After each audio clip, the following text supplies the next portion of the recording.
Hi, I have not posted in a while because I've been in quite I don't know what to call it, a transition, I guess, into approaching my own fitness differently. If you're just stumbling across my video and you're new to my channel, hi, I'm Lauren. I've been a personal trainer for well over 10 years, strength and conditioning, weightlifting coach, and I've I've been dealing with a lot of injuries lately, like a lot, like two main ones. And so that's kind of had me take a step back from my own training and how I do things. And I guess if you don't know, and you can look at some of my older videos on here, very much high intensity, strength based type of training, and really like to crush myself in workouts. I've been doing that for quite some time because I really like challenging the body. And I just recently, I guess since October, I've had to really take a step back because I thought I retore my ACL, which thankfully I didn't. But now I'm dealing with a shoulder injury that I've had a shoulder injury since high school. I'm 43. I tore I have a labral tear in my right shoulder since high school, in like 1996-ish is when that happened.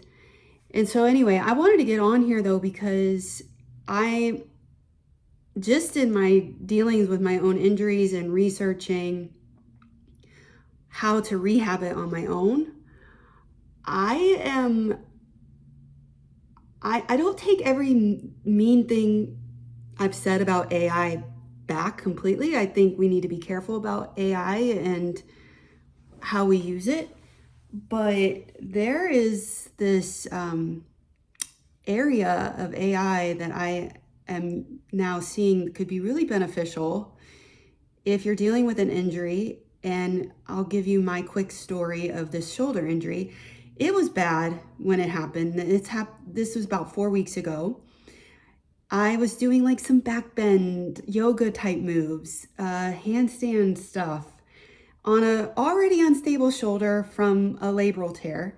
But then after I was done doing it, not an initial pain when I was doing those types of movements, but when I went to go lift the arm, I felt what I realized is my bicep tendon was clunking over the groove, which they call it bicep tendon subluxation. So it can feel you're like, oh my gosh, is my shoulder dislocating? No, it's maybe your bicep tendon, which connects into your shoulder, is irritated and you overworked it and now it's inflamed and it's slipping in and out of its groove that it normally rests in. So that was scary. And so I'm not one to go rush to the doctor. I'll just totally be transparent with that. I'm not a doctor person. So anything I say here on this video, please, it's just information. I'm not here to diagnose anybody. Yes, I tend to want to diagnose myself because, I don't know, you tell me in the comments, when you deal with going to the doctor.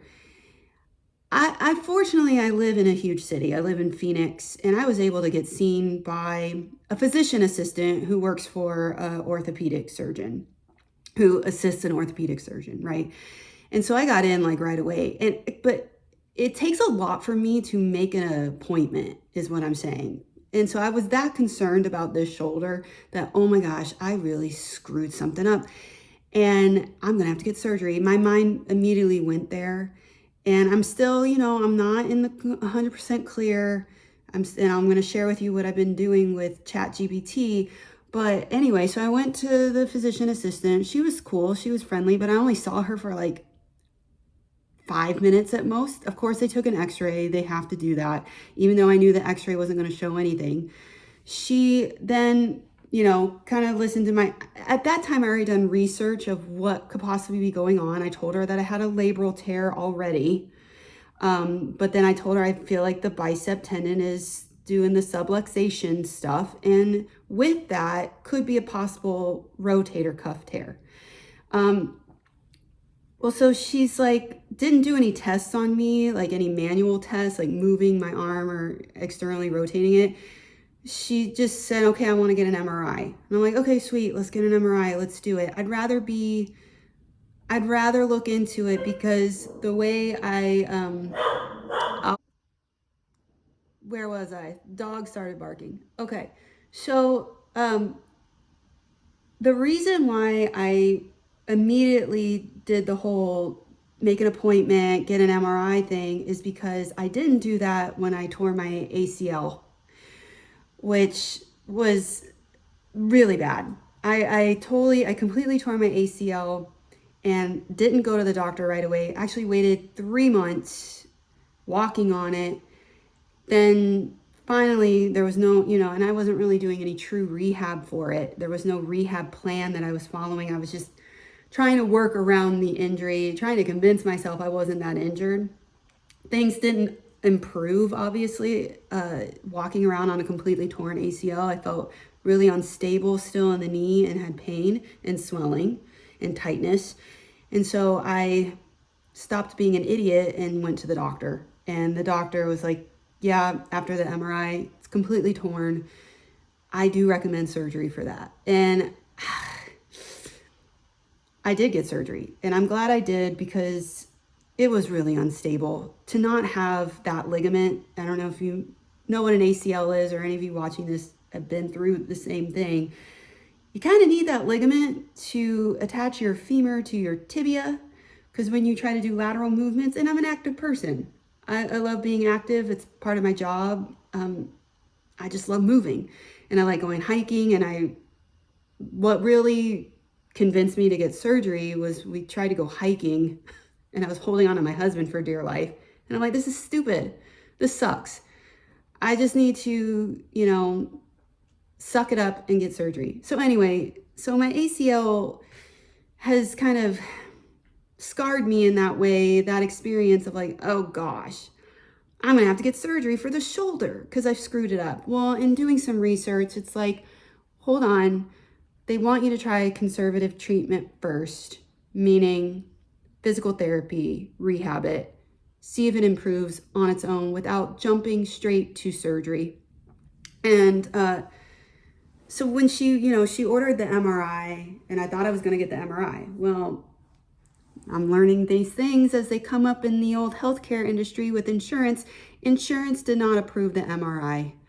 They'd rather you, with something like this, a shoulder injury, they'd rather you do the conservative route first. If things don't improve in like 6 weeks, 8 weeks time, then you can come back and request an MRI.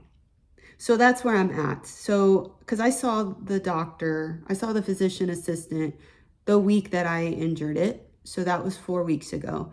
And so she called me and explained, yeah, this isn't uncommon. Insurance won't cover an MRI until they've seen that you've tried to do some rehabbing on your own.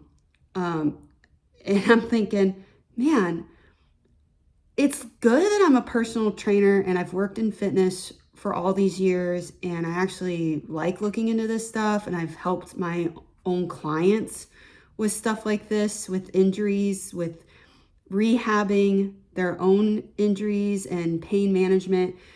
I hate being injured, and that's a whole other video. I have been not the funnest person to be around as my husband. When I get injured like this, it's like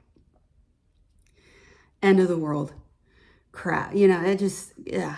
Anyway, that's a whole other video because I'd like to kind of explore why I have a hard time when I'm dealing with an injury, because there's a lot there and I think it would help other people.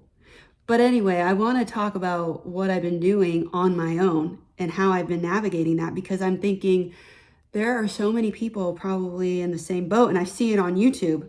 I got my laptop right here. I'll be on YouTube searching for how to rehab this. And there's so many people doing the same thing. And there's really good physical therapists on YouTube with great recommendations. Now, they can't diagnose you specifically. You can just get some ideas. And then I was like, well, you got access to Chat GPT here. Why don't you talk to it? And I'm just going to tell you, I've been very weary of AI, just in other areas that it's being used in.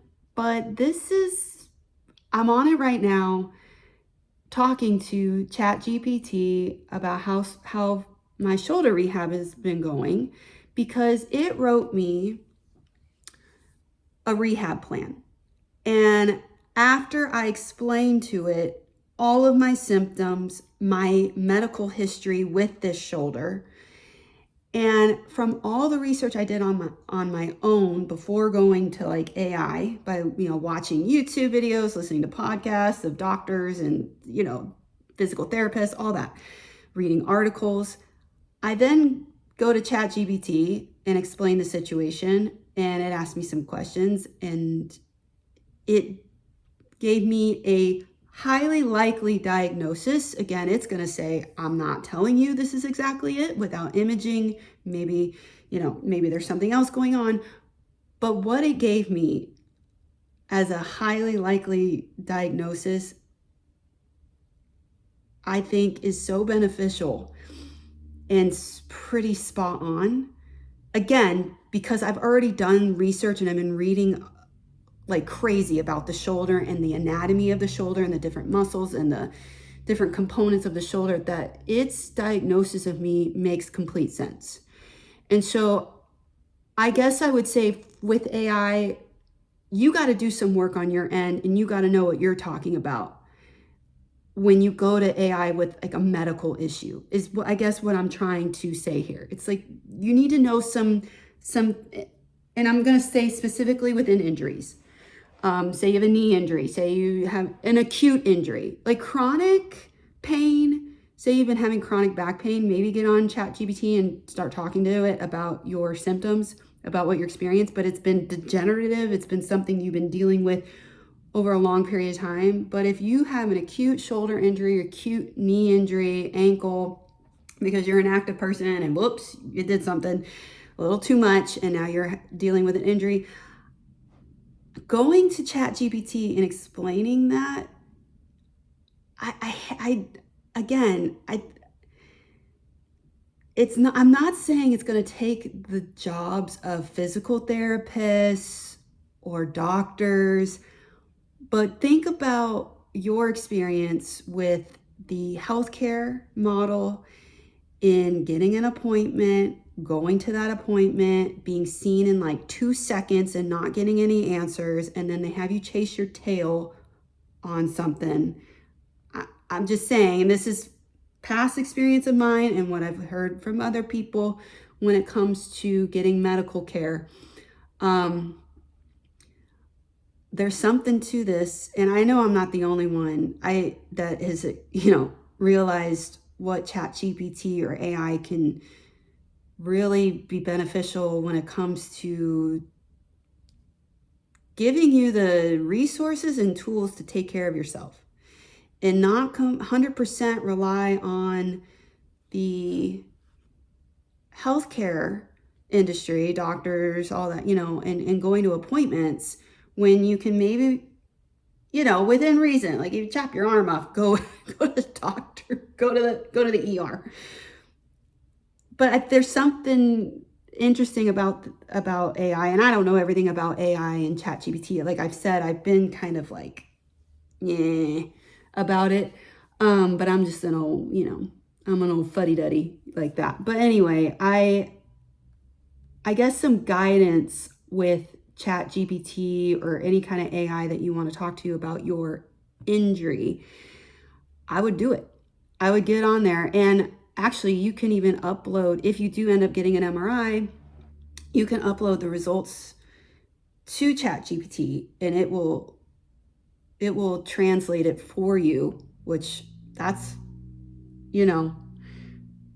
pretty cool. I saw a lady on Instagram said she did that for her husband, who was told he had just a torn meniscus in his knee, and she intuitively or instinctually, she thought it was more than that. She thought maybe it was ACL2. And sure enough, when she loaded it up in Chat GPT, it confirmed that it was not just meniscus. So I find that interesting. And so anyway, instead of me going to see a physical therapist, and them writing me out a plan, I'm using ChatGPT as my physical therapist.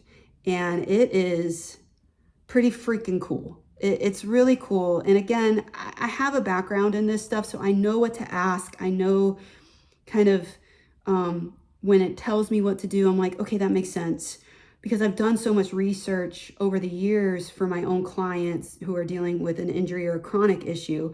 I'm still knowledgeable about the subject matter. And so ChatGPT is kind of reassuring me that I'm on the right track with my shoulder. But it's telling me step by step what to do. It gave me a phase 1 plan to do for 2 weeks. I just got on here because I'm about to finish week 2 of phase 1 of my rehab. And I'm explaining to it that I'm almost done with week 2 of phase 1, and I feel like things are improving. And it gives me a checklist of, okay, well, has this gone away? Has this pretty much gone away? Do we still have this feeling? And it gives you this kind of, again, it's this dialogue that I'm having with AI that I would have loved to have that dialogue with an actual person, a physical therapist. But one, I have to get scheduled. My insurance has to agree to cover it. I have to drive there and find time to go there. And I did the whole physical therapy after my knee surgery. And let me tell you, I went to kind of a run-of-the-mill, because that's what my insurance covered, run-of-the-mill physical therapy clinic. They were packed. And my physical therapist was great. And I really appreciated him. But he was not only working with me, he had multiple people at the same time that he was juggling. And me being a personal trainer and kind of, I'm not suggesting I'm a physical therapist. I know that's all other schooling. But as a personal trainer of so many years, the stuff that he was giving me, I'm like, yeah. And so I think he liked me as a client, because he's like, well, you got it, because you know what you're doing. I got to go help these people. So I like working with somebody like that one-on-one, but just the time it takes and the availability, and then if your insurance is going to cover it and how many sessions are they going to cover, that's all, it's annoying. It's annoying, and it adds more stress. And what I loved about getting on ChatGPT and explaining, it reassured me. I even talked to it about how I was bummed. I'm like, why? I hate that I'm hurt. I'm like, this sucks. And so I got to vent to it about that. And, AI is interesting. There was a time where like AI tells you what you want to hear, but in this situation, it's saying really good stuff. It's saying it has a really good bedside manner. So anyway, I just wanted to hop on here and make this not so eloquent video, but I want to explore this more.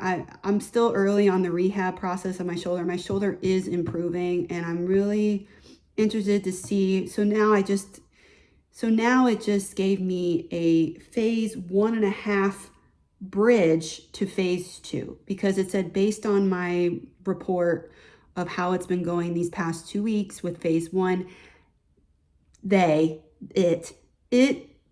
feels as though I should have a phase 1.5 bridge to not just jump into phase 2, and explains why. And I read, I'm like, makes total sense. I agree. And so I said, okay, please give me a phase 1.5 plan in a printable document, because I like to print it so I can take it with me to when I go do my exercises. And it also gives me, I'm looking at it now, it also gives me kind of a symptom checklist. Basically, the big one for me is if I feel any subluxation of that bicep tendon, stop. stop and don't do that movement. But it's like, do you have any pain at night anymore? Does your shoulder feel stable and trustworthy at rest? So a whole checklist on that. I am really digging it. I thank you, ChatGPT. Again, if I could go see a physical therapist and get all of this, that would be great. But just the amount of resource and direction that I'm getting here in the comfort of my own home is, I don't know, it makes me a little more, well, one, open to AI, but also there's so much that people can start doing for themselves around their own health instead of feeling like they got to go through the traditional medical model to get help, if that makes sense. There's something to this. Now, we have to be careful. We have to, not be stupid. And, it's the whole, I Google my symptoms and then I diagnose myself with something terrible. And that's not right. That's not what I'm talking about here. I really gave it all the information that I knew. And then it responded. And then it asked me even more questions. It dug a little deeper. And then it really came out with what I think is a pretty succinct, highly likely diagnosis of my shoulder injury. So there's a lot of potential here and a lot of good that it can do for people, especially when it comes to like acute injuries. If you're an athlete or just an active person and you're like, help me, but I don't want to go to the doctor. I don't want to get an MRI. Even if you're not even to that place. I mean, I was to that place, but then insurance won't cover it. They want me to try the conservative route. So, if I were a physical therapist, I would be using this. I would. And I don't think it's cheating. I don't think you have to be this like endless textbook if if you're a physical therapist. I'm not an endless textbook when it comes to human movement and being a personal trainer. This is excellent. Now, I also can recognize that, yes, whatever it gives me, I'm probably going to do, but I can add my own stuff to it too, of like, well, let me try a little bit of this. I did ask it because it didn't want me doing any overhead movement, and I'm still not going overhead. It said right now I can, every once in a while, do some like passive shoulder flexion, but it does not want me to go overhead. And I'm glad it told me to not do that, because when I first injured it, I was like immediately trying to put my arm overhead just to kind of see. And apparently, according to ChatGPT, that's totally human thing to do. Is when you first get injured, you like try to take it through its full range of motion to see how bad really it is. It says stop doing that. Stop doing that. And so it was like really reassuring and okay, thank you. I'm just overall, I've been very happy that I have this resource to be able to talk it through and then get a plan in place to improve the injury and hopefully avoid surgery. So anyway, I'll give you guys an update as my rehab goes on this. And then there's some other topics I'd like to explore because my fitness training for myself has completely changed. And I like to share that with all of you. And I was going to start another channel, but I'm still, I'm all over the place. I just wanted to get on here, do this quick video about ChatGPT helping me with my shoulder injury and maybe something you could start looking into for yourself. If you have any questions, feel free to ask me in the comments. Maybe just how to word some stuff, or maybe your own experience using ChatGPT or any kind of AI. I keep saying ChatGPT because that's what I have. Anyway, being injured sucks, but you'll get through it. Just get a really good plan in place. If you don't see a doctor, talk to AI. Those are my main points. It's like we're so fortunate in this day and age even though there's times where I'm like, take me to the back to the good old days. Something like this, though, being able to use this to get this better without me having to wait to make an appointment and do all that and deal with insurance, really is amazing to me. And, you know, still take your own health into your own hands. I'm not saying just completely outsource everything to even AI and like, tell me how to fix myself. It's a collaboration. It's a collaborative effort. Like I said, I came in with my own knowledge of what I was talking about and what I was experiencing with my own body, and then explaining that to AI and kind of having this dialogue. So that's where I'll end it. I really would love to do more YouTube videos. I just have been in a, I don't know why I'm going, peace. I've just been in a weird space with my own fitness and how I go about training. And I just want to be able to share the most authentic, up-to-date side of myself, if that makes sense, when it comes to fitness and health and healing and injuries. I'm a different person now. I'm different from even the last fewer videos, more recent videos. So I just been wanting to take some time before I start on YouTube. But I thought I'd start with this because this could help people like now. But anyway, okay, I'm rambling. Okay. Peace. Love you. Bye.